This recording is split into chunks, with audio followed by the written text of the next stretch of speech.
process about noon. We got milk coming in about noon. So between 1 and 3 or noon and 3, things will be happening here. It should be a good afternoon.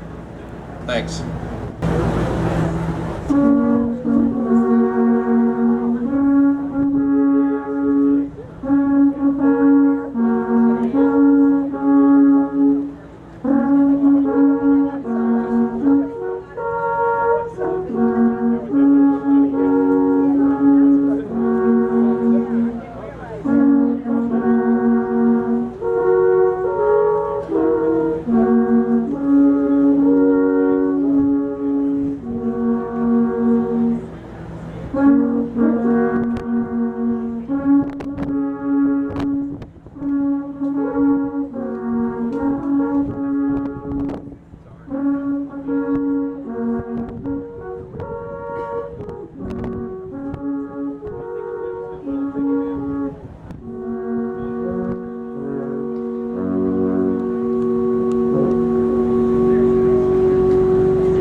Yeah, they called and said they're coming, so.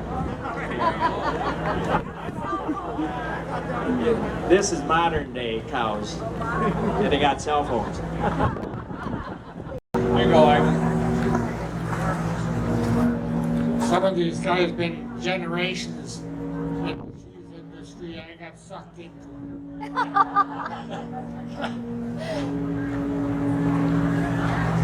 We're from farm country and grew up in the country like that. But, we never had any history with cheese making, only visiting with Grandma when the hired man took the milk to the factory, and that was a while back.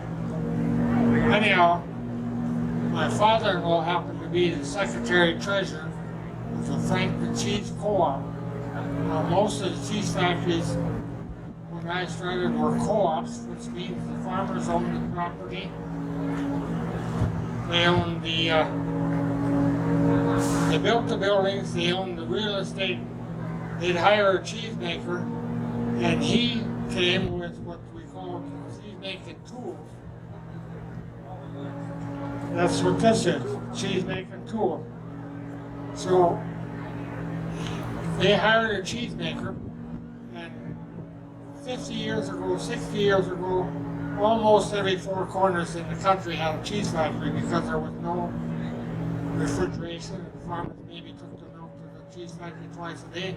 Cheesemakers made cheese twice a day. Back to how I got snookered into this.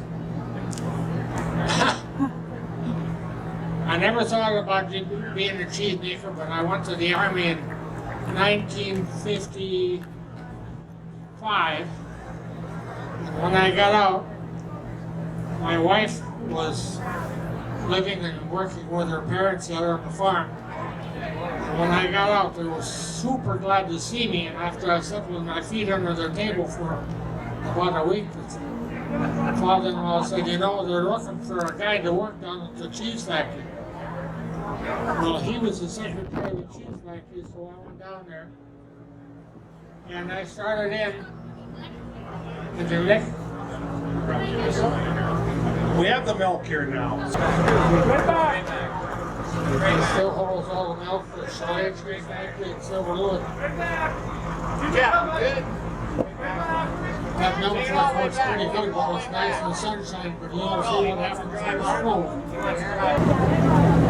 Bob's up on top, he's going to open up the hatch. If he pump that milk out and he don't open up the hatch, that truck will be different shape when he gets done.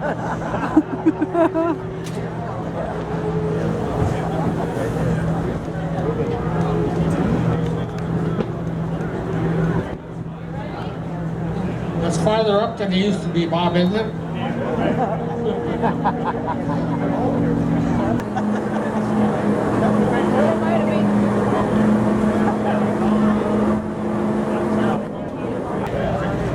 No.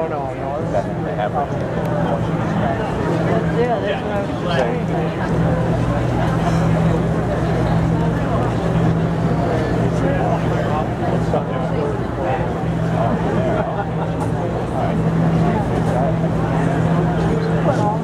Okay, we're gonna move the truck ahead shortly here, and then we'll get started. When we're all done, you have the whey, which is a byproduct.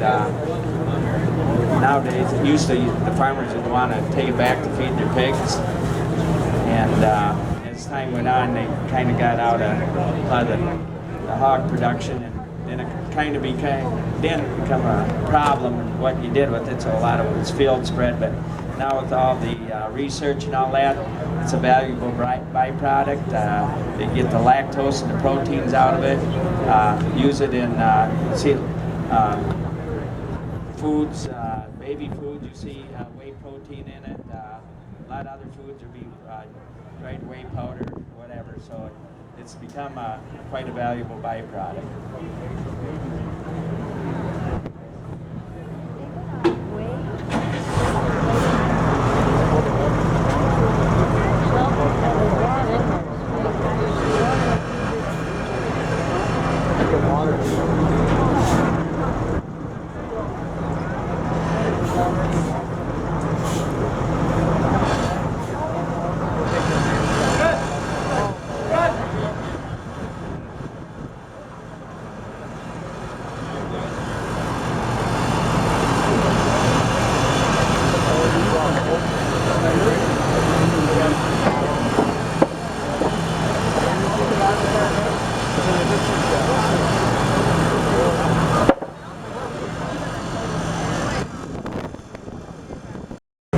Got the milk in. Jeff, did you, Jeff put the calcium in, and the calcium's gonna aid in the coagulation of the rennet. So, like I said, normally we'd be heating the milk up. It would be just, 30, 40 degrees. We'd be heating it up, and just a demonstration, and you'd be here for 8 hours. So, the milk's been preheated at the factory. Come from the Silver Lewis cheese, a patron from Silver Lewis cheese, 1,700 pounds of milk, and I believe the farmer, I'll let Bob get up here and tell you who it come from, but for the Swiss cheese, you need some good quality milk. It all starts off as cheesemakers can only make good quality cheese if we get good quality milk. So it all starts on the farm. It don't start here, it's on the farm. Right, Jeff just put the rennet in. Usually it take about 30 minutes. We'll watch the set. How many ounces was in there, Jeff? Probably about 4.5 ounces. And there's a microbial rennet, which it's a manufactured synthetic rennet. A lot of them use that. I know if you're in the making kosher cheese for the Jewish community, you can't use veal rennet, so we use the microbial. So anyway, it'll take about 30 minutes to set, and then the cheesemaker will be watching and looking for the right set, and that you don't want that to set too firm, or you get a dry curd, or you don't want to cut it too soft either. You get a soft, high moisture cheese. So as we go through this, we'll explain to you some things. So, do we have Bob here? Okay. This is Bob Faith, and he brought in the milk. He's a very important part of the dairy industry. He's been doing this milk hauling for years, so I'll let him tell you a little bit about himself and his story. And who did you say the farmer was that the milk? John Jordan. That's from Silver Lewis Cheese. And then we're going to take the wire cutter here and cut it up, and we're going to cut it into about rice size curds and start stirring. Ivan's going to cut it up. I don't care where you go, what factory you went to, everybody did it a little different, but the end results was we made good cheese. So that was, you might kind of watch the mirror up there if you haven't noticed that and see what's happening. Now, we're going to start, okay, Frank is going to keep his tradition going. He's lit this fire for all the years he's been here, so he's going to do it. long ago, when they did this, they just put firewood under there, and that was their heat source. We've got a gas burner under here, so, and when you cook this cheese, you want to start out cooking it slow, because you don't want to, cook it too fast, maybe a degree every 5 minutes, and then as you go down, and 30 to 40 minute cook, increase it after that, otherwise you, all right, you're used to that. Anyways, slow cook, bring it up so you don't get the curd, that it gets too hard of a shell on the outside and don't cook the inside. Well, so it's a slow cook, and keep agitation. If you notice, we put a breaker board in there. That board that's in there, what that does is the curd will come off of there and break up the lumps. You don't want any lumps, or you end up with big blowholes, what they call them, but I call them Texas eyes. So, okay, we're done cooking now. Now we go through the stir out process where the cheesemaker, nowadays you go by pH, you go by TA, titratable acidity, but the cheesemaker back then, he went more on his experience and touch and feel the curd, feel the grip.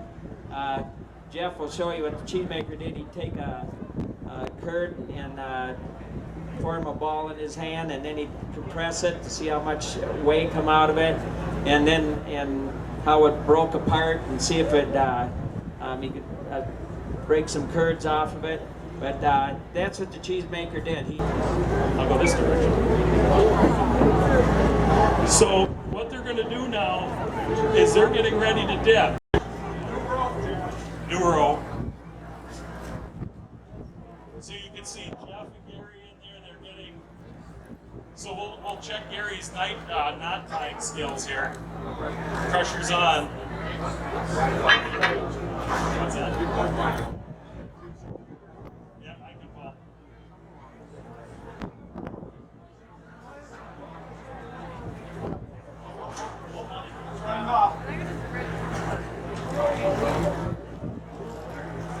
We need some background music here a little bit.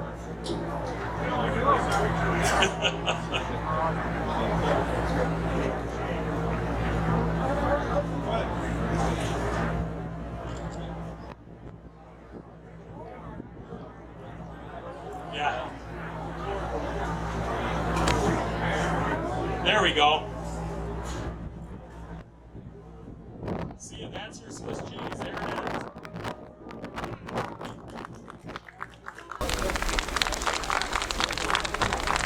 I thought it was is the cheese ready to eat? It's not ready to eat.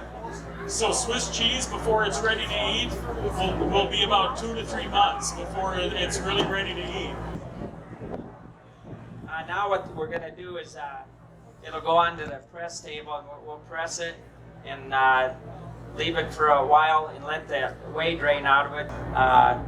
Due to if there's any unwanted bacteria, anything that your culture, but it gives the culture time to take care of that part of it, and that's state regulation. So after that, then it goes into the warm cellar, like I said, and it'll take, by the time you get your right eye size, up to 5-6 weeks before you develop the right size. You get your right eye size, and it has to go into a cold environment to stop that prokaryotic bacteria from growing. I hope it was interesting, and you got something out of it. And I was proud to say that everybody stuck around and all that. So, like I say, now comes the cleanup. So, thank you.